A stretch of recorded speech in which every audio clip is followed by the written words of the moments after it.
Good evening. I'm very honored to be here in Shorashim, in Florida, Rabbi Edri and Gil Atzadik.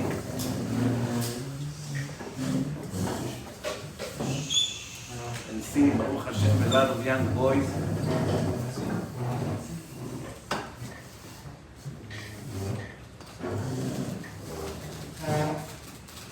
If I ask you a question, why do you think from 15 million Jews that lives in the world, the whole world is 15 million approximately, even though we started in the same generation like the Chinese people 4,200 years ago, we should have been almost double than the Chinese. They are 2 billion, and they have restriction on birth. They only allow 1 kid per family. We never had restriction on birth, so we should have been 3 billion Jews, minimum. And in reality, we're not even 1% of 1% of what we should have been. And now, after all of that, when we have now approximately 15 million Jews in the whole world,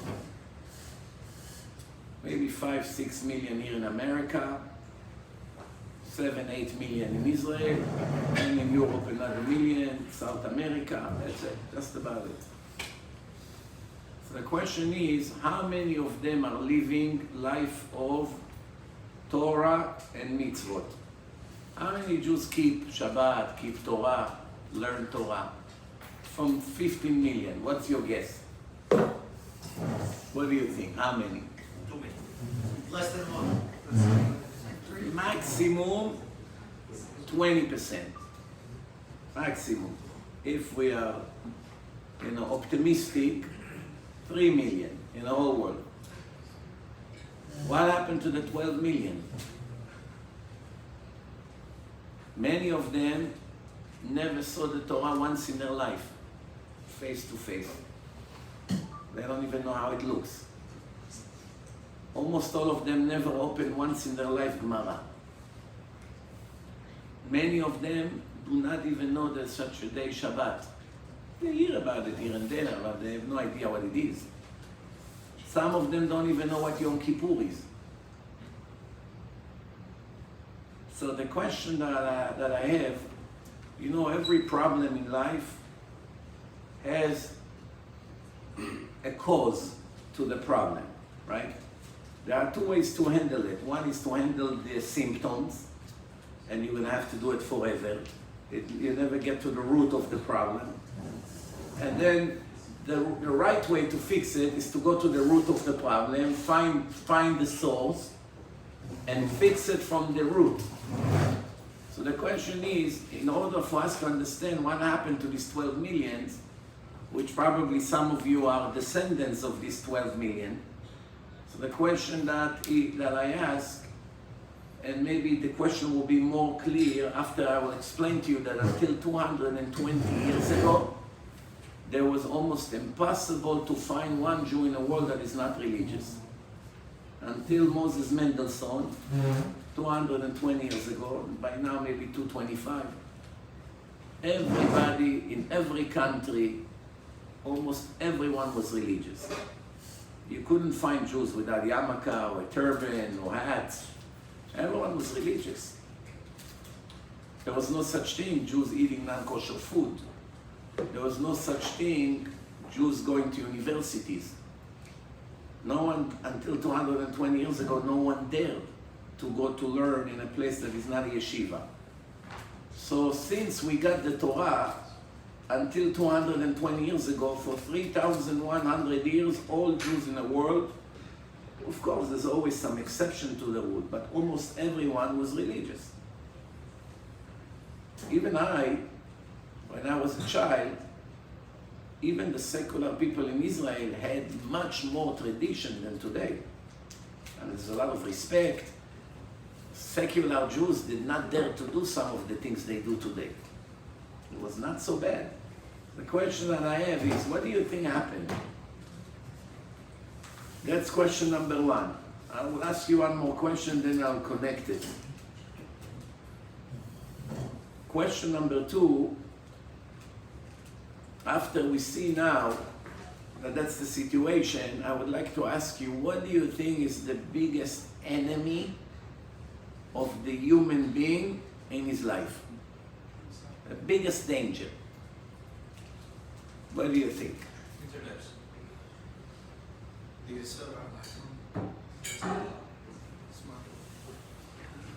No, what do you think? Obviously you can tell me millions of things, but I'm looking for the main one that is above everything. Freedom. The answer is ignorance. Lack of knowledge is the most dangerous thing in the life of a person. I'm going to give you two examples. Let's say a person doesn't know computers. He gets a computer and he has to send now 1,000 emails. He didn't know that he can check 1,000 names and send one time and everybody gets it. He didn't know. He's an ignorant person in computers. So he typed three pages. He typed 3 pages, send it to one person. Started to type again for 3 hours, send it to another person. Type, send, type, 10 years. It takes all day to type an email, send it. Type it again, send it. It will take him weeks. Instead of 2-3 hours, it will take him a month, from morning to night. That's only a tiny problem. He doesn't know computers. Let's talk about accounting. I know of someone, he has a very successful company. The government changed one law for that year. His accountant was not updated. He checked the wrong box in the tax return of the company, and this Jew lost $2 million. 1 millimeter below, he checked the wrong box. $2 million damage. 2 houses here in Florida. Went to the garbage for the accountant not knowing one tiny detail. It could have been 20 million, depending on the size of the company. So there are many examples in life. Sometimes people see 30 years in prison because of one tiny mistake the lawyer made, not knowing if he could have done that or if he could have challenged something, his client will go free. That tiny mistake made someone sit 30 years and suffer from morning to night. Hell on earth. For one tiny mistake. All the examples I gave you are examples from life, which I'm sure you heard about similar cases. Drugs. Drugs is a very big problem in America. Every year, between 100 and 200,000 people died on the book. But it's probably 1 million off the book. Because many people that died in places, their family doesn't want people to know they died from drugs. So they say heart attack, they write other things, COVID. How many teenagers died from drugs? Non-stop funerals. The rehabs are packed and they barely save anyone. What caused teenagers to go into that? Not because they're stupid. Some of them are genius in computer, developing apps, very good in school they used to be. Ignorance. If they would know all the risk and how they're going to end, for $1 million cash, they would never touch drugs even one time in their life. If they would see 10,000 cases of people who started where they are, in a nice video that shows the results of it, no one will dare to touch it, even if it was very depressed. Because the loss is 1 billion times more than the gain. That's a very stupid move. Ignorance caused people to die. All of what I said obviously are very severe, but none of it comes even near the main problem in life. What could be more important to the human being, a Jew or non-Jew, to live his entire life, 70, 80 years, without knowing the purpose of his life? Do you know a bigger tragedy than this? The creator of the world created you, he put your soul into your body, and he put you here for 70, 80, 90 years. And one time in your life you did not find out what's your purpose. You don't know. You look at yourself as a chimpanzee, monkey. eat, enjoy, jump to the water, eat some bananas, enjoy life.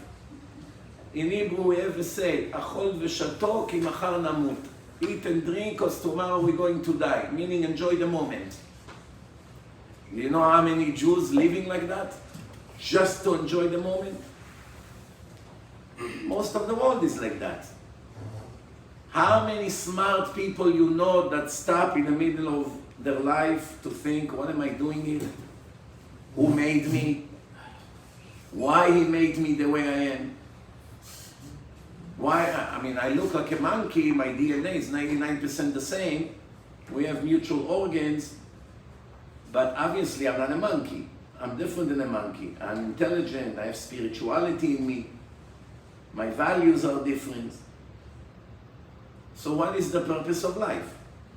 There was one individual that about 3,500 years ago started to ask these questions. His name was Abraham, or Ibrahim, or Avraham, same person. All three religions admire him. He started to think, there's so many people around me, everyone looks for a different God. They worship different idols, they have all kinds of fake beliefs. Everybody lives in mistake. I don't want to burn my life and live in a lie. I have to find the purpose. The difference between Abraham and us is that he didn't have any writings. There's no books, no yeshivas, no place to learn anything. He had to investigate with his own mind to try to find the purpose. We have it all served on a gold platter. Just open the books and it's all there. Because once we got the Torah, we know the purpose. But his was 200 years before the Torah. But he had a good, sharp head. He started to analyze what's going on. I'm going to tell you exactly what went through his mind. One detail after the other. First question he asked, if there is a creation, the way the world is with fruits, vegetables, oxygen, water, whatever we need we have, wood, trees, everything designed, beautiful, the human being, the brain, ligaments, muscles, stomach. It's such a system, very sophisticated. It has to be that there is a creator.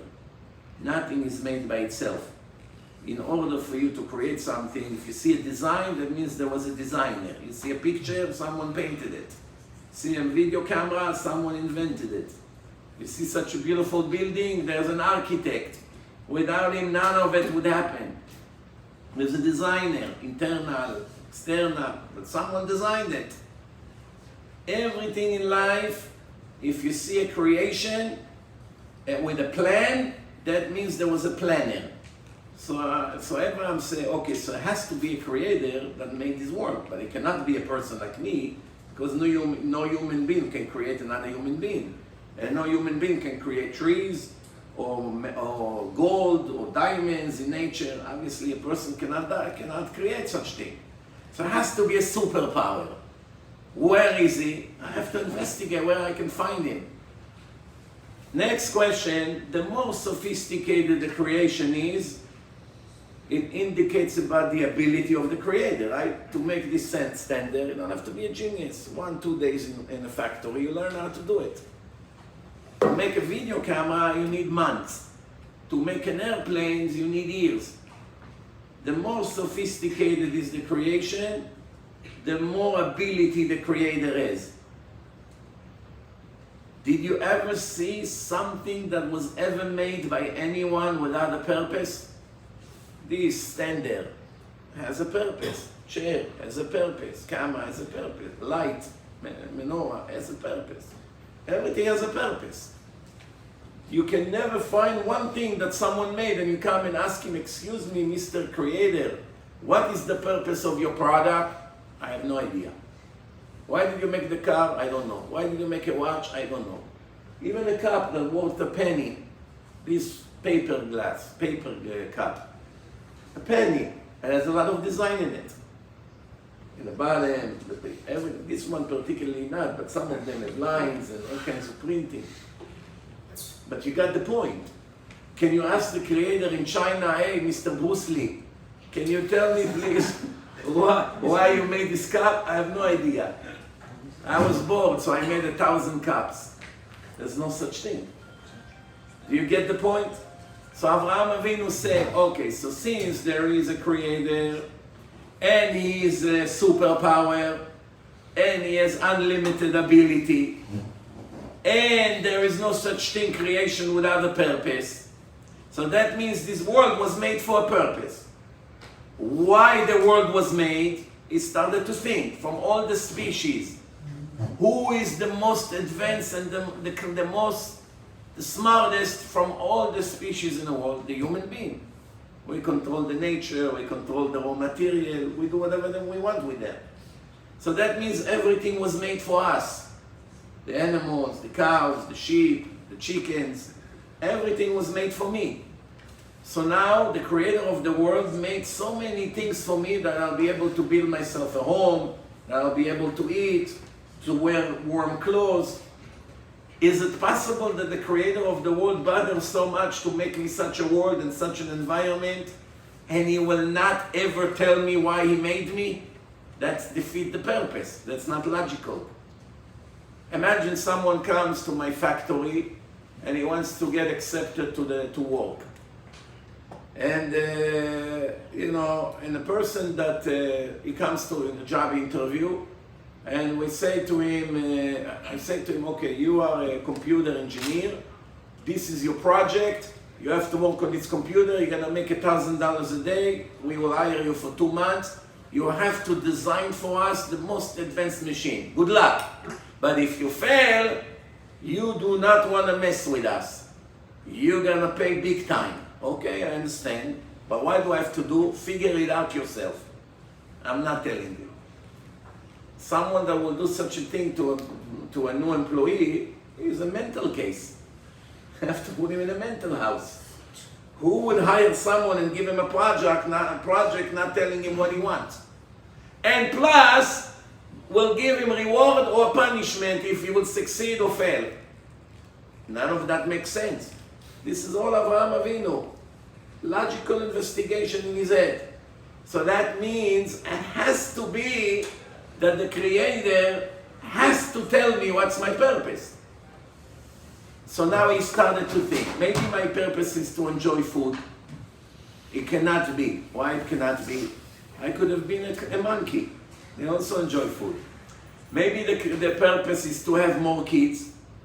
It cannot be. I could have been a monkey. Maybe the purpose is to be rich. It cannot be because most people in the world are poor. Maybe the purpose is to watch my health. It cannot be because most people are sick, at least with one sickness. So it cannot be. Maybe the purpose is to be smart. Cannot be. Most people are dumb. So no matter how you think about it, any possibility that Avraham Avinu came up with, he could have been a monkey or an eagle. So he ran out of options. No options. There's no secular answer to this question. What's the purpose of life? That's why you cannot find one secular person in the whole world that knows the purpose of life. Jews and non-Jews. Try me. Go ask thousands of them on the street in Tel Aviv, in New York, Miami. What do you live for? What's the purpose of life? I'm going to tell you in advance all their answers. 1, to enjoy life. 2, to be healthy. 3, to get married and have children. 4, to succeed financially.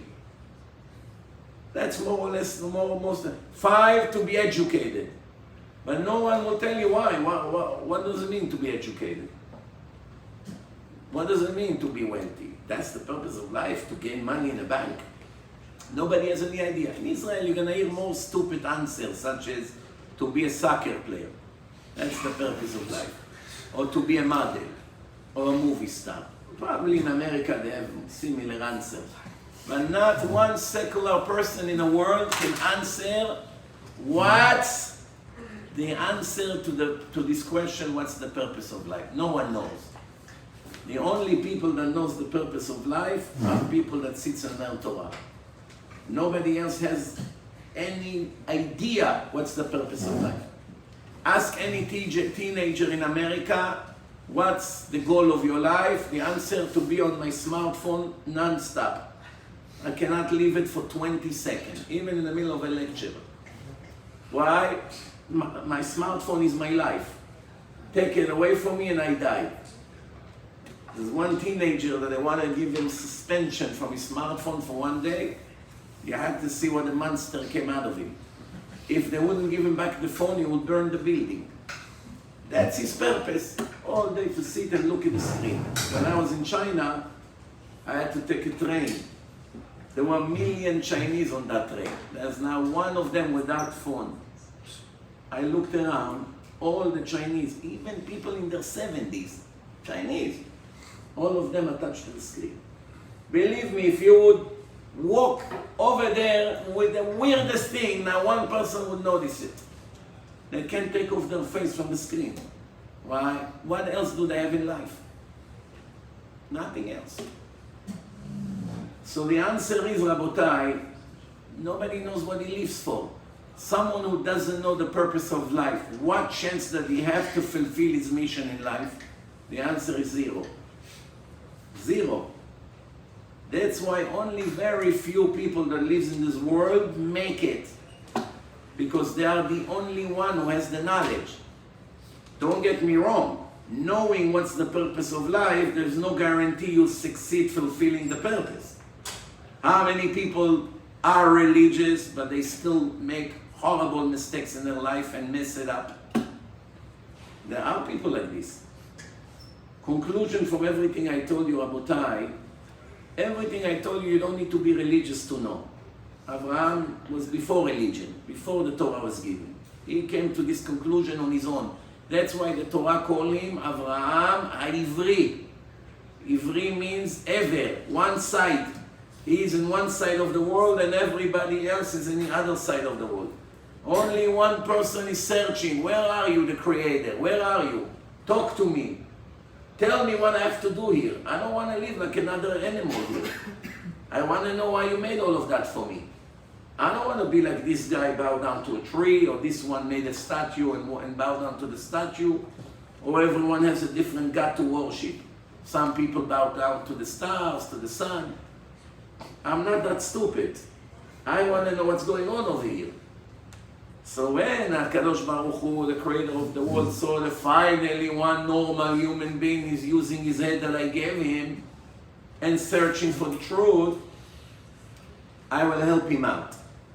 But we learn from the relationship between God and Abraham that in order for a person to gain knowledge, what's the purpose of life, he has to pass some tests before. It doesn't come on a gold platter. It's not that easy. After Hashem tested Abraham with 10 major tests, that's when he gave him the stamp, Atay Adati Ki Ereh Elokim Ata. Now I know you're a God-fearing person. And I make a covenant with you, and then with his son and his grandson, Abraham, Isaac, and Jacob. And that was the foundation and the preparation to receive the book of God to the chosen people. When we became officially Jewish in Mount Sinai. Thanks to who? Abraham, Isaac, and Jacob.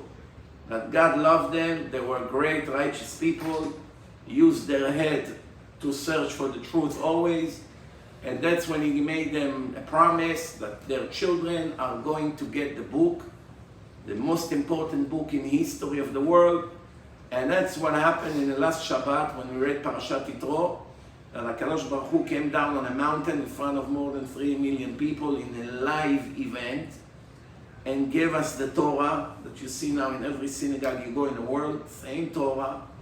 Baruch Hashem, by the Jewish people, there are not many different books. Muslims, they have hundreds of different Qurans. Christians have more than 200,000 New Testaments. Why? Because when the people used to copy it manually, they were not careful, they made a lot of mistakes. The Torah also is copied manually. But because there is such a punishment if you modify the Torah, nobody dare to take that risk.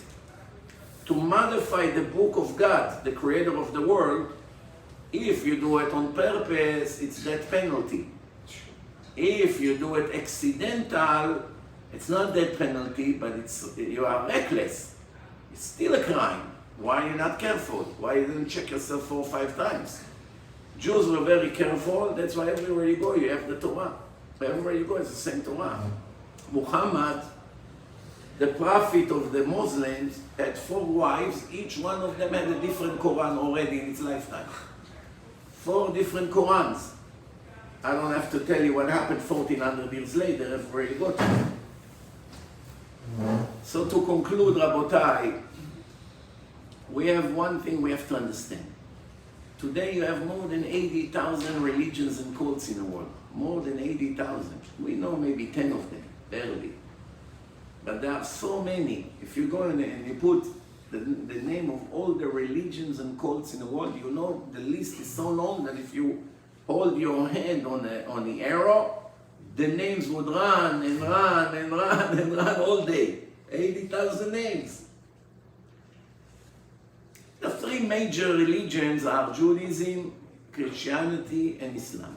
Those are the famous ones. Even though Jews are only 15 million and Buddhists are 600 million.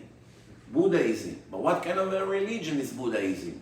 There was one person named Buddha 2,400 years ago, and he came and he said that he saw the light. He had an enlightenment. How many people saw it? No one. Based on the story of Buddha, now you have 600 million people follow Buddhism. Hinduism, I don't even want to get to it. It's a disaster. They take people when they died and turn them into gods. And there are so many different beliefs over there. It's below ridiculous. But the 3 religions, Judaism, Islam, and Quran, and Christianity and Islam is supposedly a continuation of Judaism. The interesting part is that Muslims and Christians never try to deny the truth of Judaism. Muslims in the Quran, there are many, many parts discuss the Torah, the Exodus of Egypt. Pharaoh did not want the Jews to go out of Egypt. God saved them, brought them to Israel. It's all in the Quran. They call themselves Ibrahim, Ismail, Yusuf, Daoud. This is Abraham, Yosef, David, Ishmael. This is all Jewish names. In the New Testament, it's continuing from the story of Abraham, Isaac, and Jacob, and the tribes, and describe also that the Jews got Torah in Mount Sinai. Who can tell me how we know in less than 5 minutes, maybe 2 minutes, that a religion is fake? It's not divine. Only one person. How do we know in 2 minutes? Only one person. Contradiction. What you say is true. No witnesses. What you say is No true. witnesses. What you say is true, but it creates 50% doubt. There is no proof that the religion is fake just because one person gave it. But there is a 50% doubt because there's no witnesses. It's his story against our belief. It either happened or didn't. There's no way to prove, which is ridiculous. Who wants to dedicate his life to a story of a one person that nobody ever witnessed and live according to his nonsense? That's already ridiculous. But to say for sure it's mistake or fake, we can't. But when can we know for sure that the religion is fake? Contradiction. It's written by man. Evidence with no change in it. Huh? You have evidence that doesn't get changed. I'm still waiting for the answer. It's easy. The answer is very simple. You find one Mistake. human error in a book, and then you know it's not from God. One human error. I'll give you an example. In the Quran, which they copy from the Torah and from the Christianity that came before, it's written that Haman and Pharaoh had a meeting. How to stop the God of the Jews. There's only one problem. Haman was almost 1,000 years after Pharaoh. Maybe they met in hell, but they didn't meet on earth. So that's a very simple mistake. What kind of a God doesn't know that Haman and Pharaoh could never meet? But I have a better mistake there. According to the Quran, do you know who the uncle of JC? JC Penny, one day came and he said to his rabbi, Rabbi Yoshua ben Farchia, who was learning in the yeshiva. He said to the rabbi, Rabbi, you see the pretty girls over there? From all the people in the world, who he wants to talk about the pretty girls to his Rosh Yeshiva. That was JC. The rabbi said to him, you learn in my yeshiva and that's what you care about, to look at girls on the street? You are suspended. He let him go for a break. What did he do? He made himself a cult on the street. Took some Jews, some Goyim, started to teach them. That's the story of the beginning of Christianity. But he never started Christianity. He died, and only 7 years later, people started to tell fairy tales about him. Who, according to the Quran, is his uncle? Moshe Rabbeinu. Did you ever see a more ridiculous mistake? Moshe lived 3,400 years ago. JC lived 2,000 years ago. According to the Quran, Moshe, Aaron, and Miriam are the family of JC. How did they make that mistake? They saw in the New Testament of the Christians that the mother of JC, his name is Miriam. Miriam and Yosef, Jose and Maria, Joseph and Mary. So they made a mistake between the two Miriams. Miriam, the sister of Moshe and Aaron, according to the Quran, is the mother of JC. So the one that wrote the Quran, his knowledge in religion was over 4 years old child. Do you know how many mistakes you have in the Quran? By the way, if you take 1 million Arabs and show them all the mistakes in the Quran, and show them that according to the Quran, there's no question that Israel belonged to the Jews, 1 out of 1 million, I doubt very much that we'll give it up. We don't care about logic, we don't care about facts, we are believers.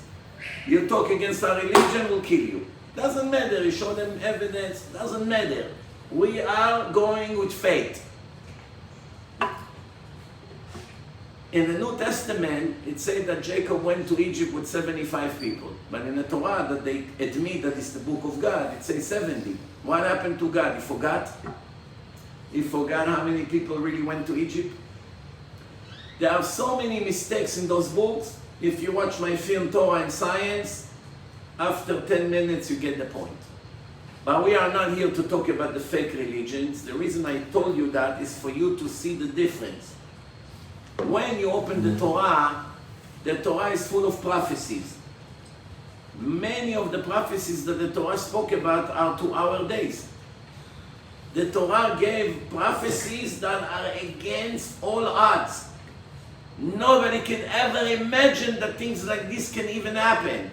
That the Jews will come and enter Israel, there will be 7 nations over there with massive army, and God said, I'm going to kick them out of the land and I will give you the land. Who can promise such a thing?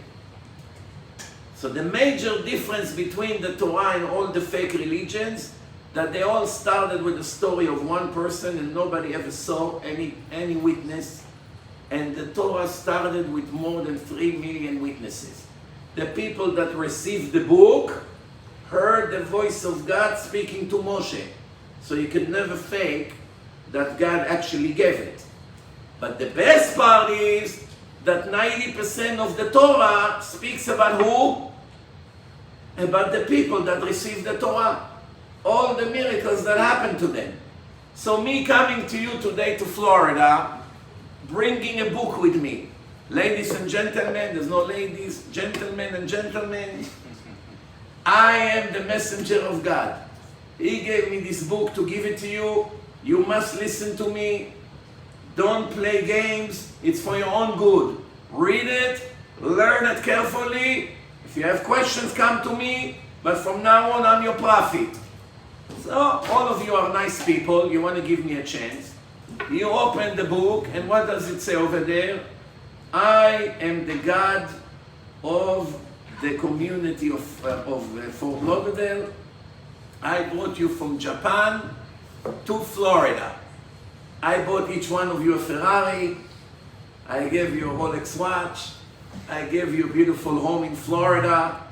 I filled up your bank account with $1 million each. I build you this beautiful building with a gym upstairs.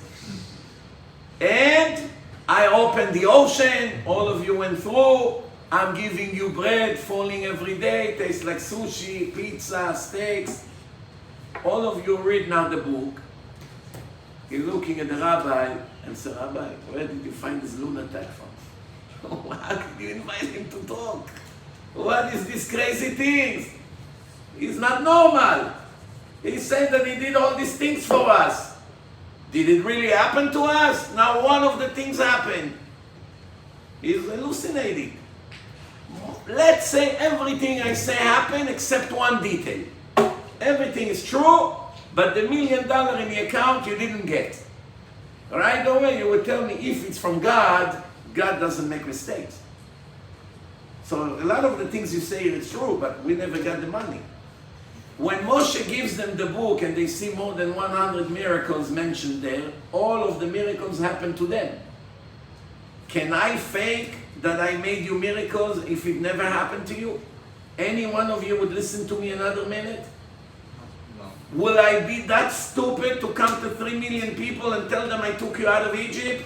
I released you from slavery? I split the ocean for you? I'm giving you money? You have water? I killed all your enemies? They would say to me, excuse me, none of that happened to us.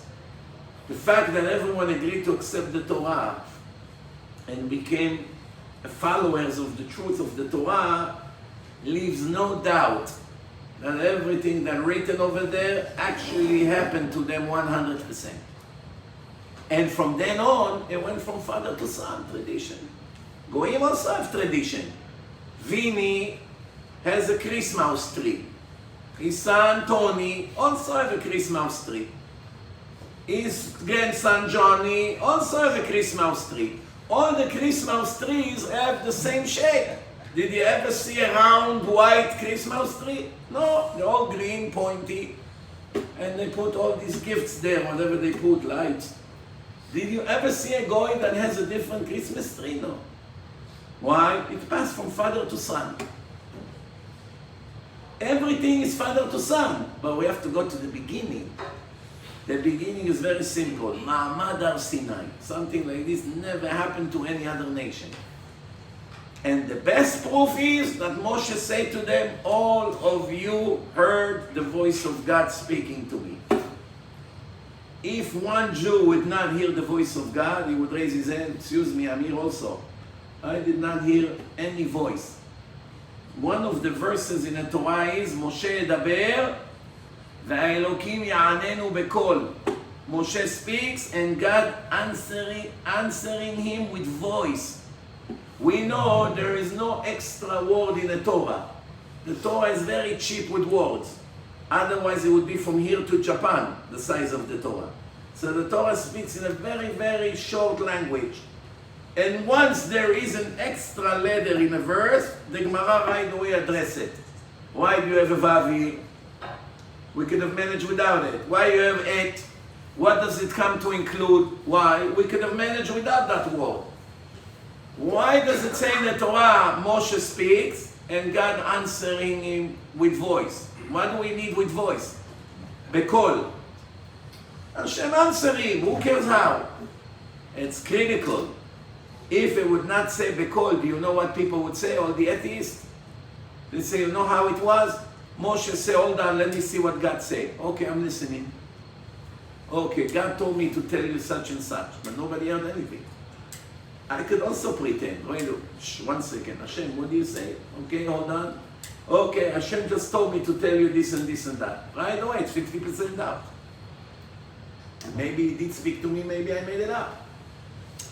Moshe daber, Moshe speaks, and Hashem answering him with voice. Everybody see it's real.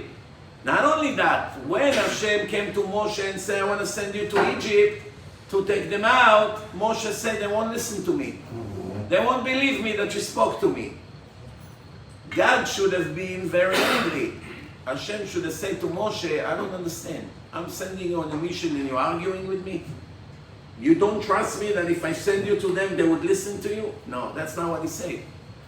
The answer of Hashem to Moshe was, I'm going to speak to you in front of them around the mountain, and after that, they will believe in you for eternity.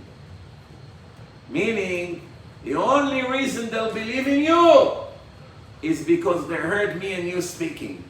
It means that if somebody comes and tells a story without proofs, you have to be stupid to listen to them. And that's dismiss all the fake religions and cults. Because otherwise, Hashem should have said to Moshe, if they believe, good. If they don't believe, it's their problem. But that's not what he said. He said, of course they shouldn't believe you. Why should they believe you? They should be stupid. Just because you come and say, God spoke to me, they have to believe you. They will only believe you after I speak to you in front of all of them. After that, they must believe in you. By the way, in the Torah, when Hashem refers to us, does he ask us to believe in him? Or he asks us to know him? There's no place in the Torah that it talks about believing in God. It's written one pasuk, "Vayaminu b'Hashem u'b'Moshe avdo," that the Jews believe in Hashem and in Moshe's servant. But every time Hashem comes to the Jewish people, how does he refer to them? "V'yida'atem ki ani Hashem." You should know I'm your God. "Leman da'at kol amei haaretz ki Hashem hu ha'elokim. Ve'yadata hayom v'hashevotai levavecha ki Hashem hu ha'elokim."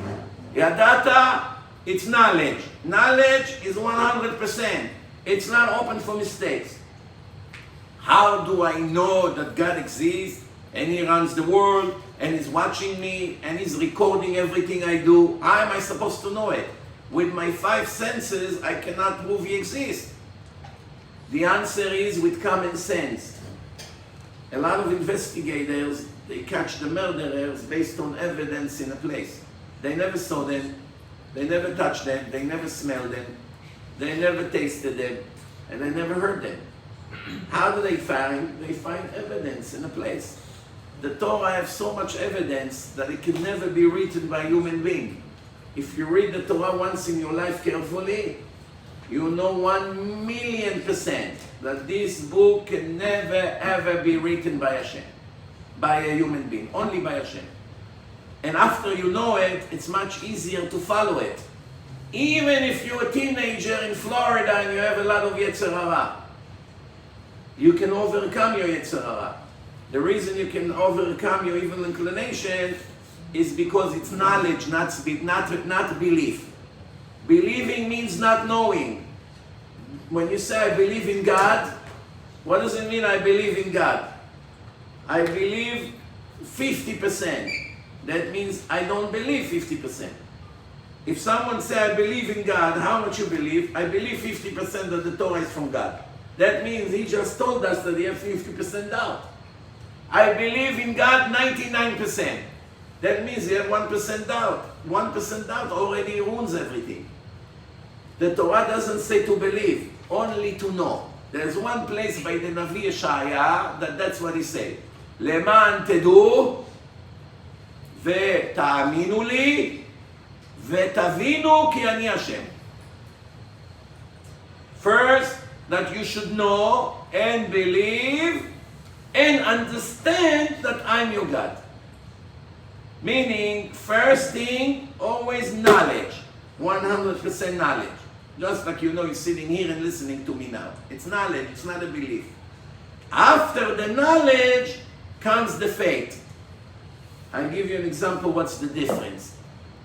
When someone meets you on the street and wants to buy your expensive watch, $30,000 watch, you say, okay, I would like to buy it from you. And he gives you a check. Will you give him the watch? No. If you're dumb, yes. If you're smart, you're not going to give him the watch. What would you say? Wait a week or two, make sure the check clear, and then come collect the watch. Why don't you give him the watch right away? Because you don't have faith in him. You don't know who he is. Even though he looks decent, nice, tie, he looks like a respectable person, but who knows, there's a lot of crooks out there. But if it's someone that already gave you until today 10,000 checks, much, much bigger amounts, and all of them clear, now you don't worry that much. Because you know that right now the check is good. What if the check is certified from the White House? You wouldn't worry. What happens if he gives you cash? Even better. Bottom line, the level of faith keeps going higher and higher. 70, 80%, 90%. The higher it goes, the easier it is to be religious. Once it reaches 100% knowledge, וידעתם כי אני השם, it's supposed to be a lot easier. Do you know the distance between 0 to 99.9% is shorter than the distance between 99.9 to 100? You know why? Because as long as you go from 0 to 99.9, you're still in the category of a believer. Just believing. Once it becomes knowledge, it changes everything. Remember what science says. Believing means not knowing. I believe he's my son. Everybody understands that you have a doubt. You don't say about your son, I believe it's my son. I know it is. If you say, I believe it's my son, everybody knows, ooh, what a story we have over here. If scientists say we believe that next month that's what's going to happen to that star, we believe. Maybe yes, maybe not. If they say we know, we measure, we know, that's a different story. The language, knowledge, and believing is two different things. So I would like to conclude, Rabotai. After we know there is a creator and he gave us the Torah in a public event, and there are hundreds of miracles in the Torah, and there are hundreds of prophecies in the Torah, and every one of those prophecies are against human logic. The chance that prophecies like this will happen, no human being can anticipate such a thing. After we see that Hashem already proved himself 3,300 years, every second non-stop to us, how is it possible that some of us that knows about it still committing sins? The answer to that is that Hashem made us Yetzer Hara. Someone said that the Yetzer Hara is the biggest enemy of a person. The answer is incorrect. Without the Yetzer Hara, you would not earn anything. If I give you a job in my store, and I say you can make $100 a day, but you can also make $1,000 a day. If you sit and type on a computer, I'll pay you 100. If you pick up heavy bags and bring them upstairs all day, you're gonna get 1,000. The heavy bags are your enemies or are your best friends? Your best friends, because they got you extra $900 every day. They made you wealthy. Looking at the obstacle as an enemy, it's a big mistake. It's only an enemy when there's no reward. But in the Torah, there is no such thing doing something for Hashem and not getting a reward. And the last thing, when we finish, the last minute, you know, many times you hear that the human being has a free will, right? בחירה חופשית. Every speaker will tell you the same thing. Adam, יש לו בחירה חופשית. Hashem made us different than the animals. The animals live by instincts, and we live with a free will. I have one correction to make about it. We definitely have a will, we have bchira, but it's never been free. It's never ever been free, even for 1 second since Hashem created the world. Bechira, chofshit, means come tomorrow to work for me, I'm going to pay you $20 an hour. If you come, you make money. You don't come, you stay in your bed. You remain in the same situation. That's called bechira chofshit, free will. Now the second scenario, if you come tomorrow to work, you're going to make $20 an hour. If you don't come, you lose $20 an hour. I get it out of your account. Now you wake up in the morning with the first scenario, it's rainy, cold, you're lazy, you don't want to get out of bed. You're thinking, Chaval, I could make $200 today if I go. I don't care, I stay in bed. That's called bchira chofshit. What did you lose? Nothing. You just didn't gain. But you stay in the same position. There's no such thing in the whole Torah. There's no such thing. The Torah always said, if you follow my mitzvot, this is what I'm going to give you. And if you ignore them or do the opposite, that's what you're going to get. There's a positive side and a negative side. Why did Hashem give punishments in the Torah? Why is he so strict? Why, when he gave us the Torah in Mount Sinai, it had to be so scary that everyone died from fear?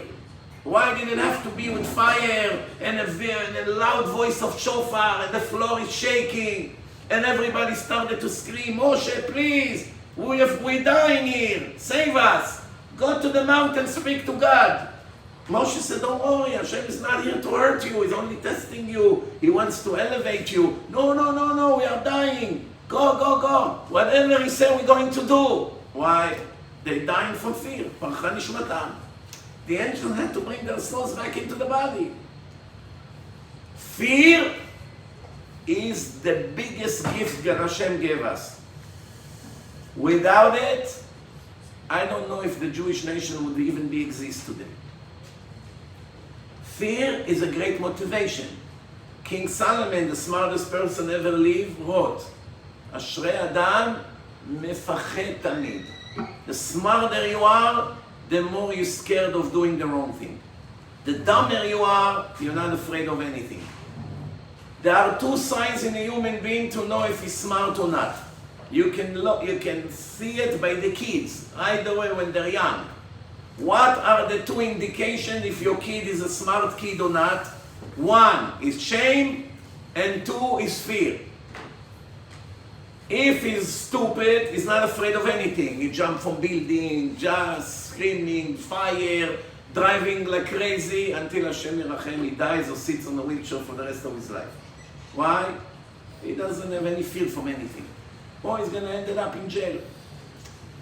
Shame, it's another sign of wisdom. When Adam and Eve were naked, before they got the wisdom, they ate from the tree of wisdom. They didn't even know it's wrong to walk naked like animals, because they were in a level of an animal. A monkey that walks naked doesn't feel embarrassed, even when people take pictures of him. He doesn't have the knowledge to understand I'm naked. As soon as they ate from the tree, they were ashamed. Immediately, they realized modesty. They covered themselves, their private parts. So what do you see? Shame. It's the first indication of wisdom and fear. David HaMelech, King David wrote in Tehillim, Samar mipachdecha besari. The higher his level went, the higher his fear was. Why? Because when you understand who the creator of the world, you have to be shaking to go against his word.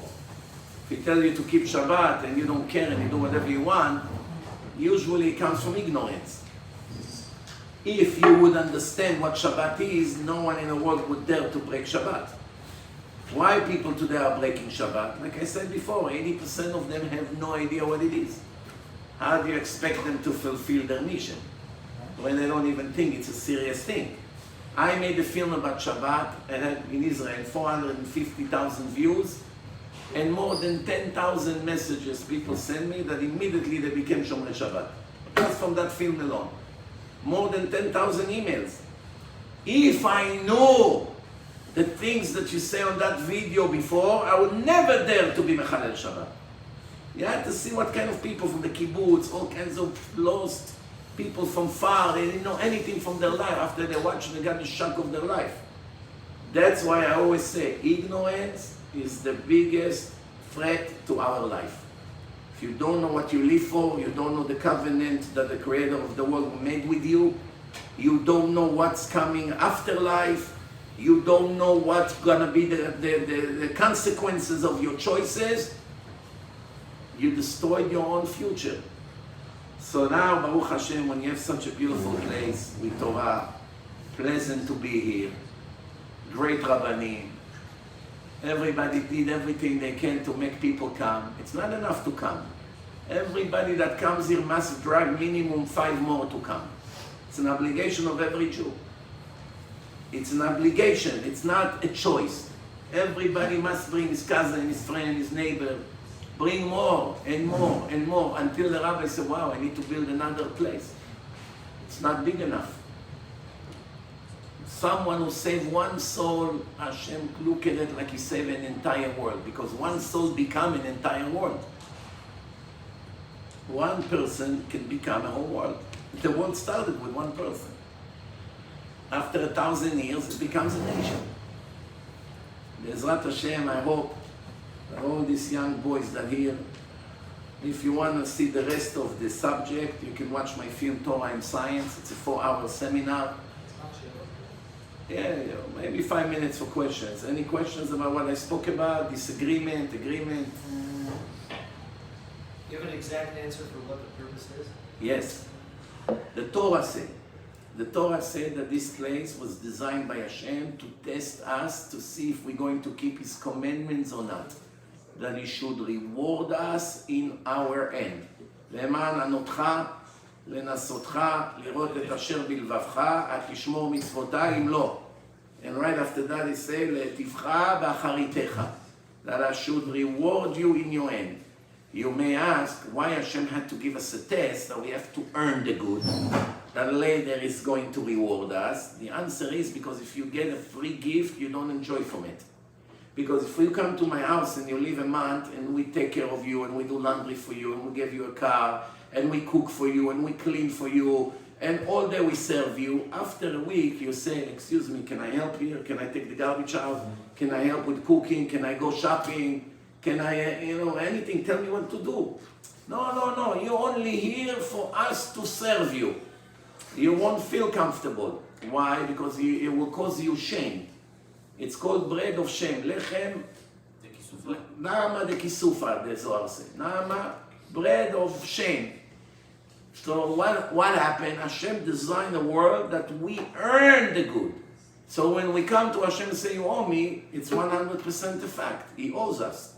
And that's what, by the way, David HaMelech wrote in Tehillim, שמרתי מצוותיך, it's written right after that, על השכר אשר צפנת ליראיך, for the reward that you put aside for those who follow you and fear you. You should know, it says 9 times in the Torah to love Hashem, but it says 18 times to fear Hashem. Many people say, I'm only serving Hashem with love. That's imaginations. There's no such thing. It's just an imagination. To fear God only to serve Him with fear, it's also not good. It must be a combination of ahava and ira. That's why the Torah always says, le'ava u'le'ira, le'ava u'le'ira. Because one without the other is not so good. But the problem today that we live in such a liberal world, that the word fear, especially even in the Jewish nation today, became illegal. Illegal. Some speakers that speak strong, like the past generation, everybody spoke strong. The Chafetz Chaim made a convention to the speakers to warn them to go back to the old-fashioned way. To stop with to speak strong, to shake the people up. Today, people are afraid to speak up. It's politically correct, this, that. So people try to focus only on positive. It helps, but in a limited way. But when people understand that there is a price to pay for them living in a mistake, ignoring the Creator, being ungrateful to Him, even though He gives them so much, they use it against Him, and they ignore His commandment. Once they understand there are major consequences later on, it helps them very much to change.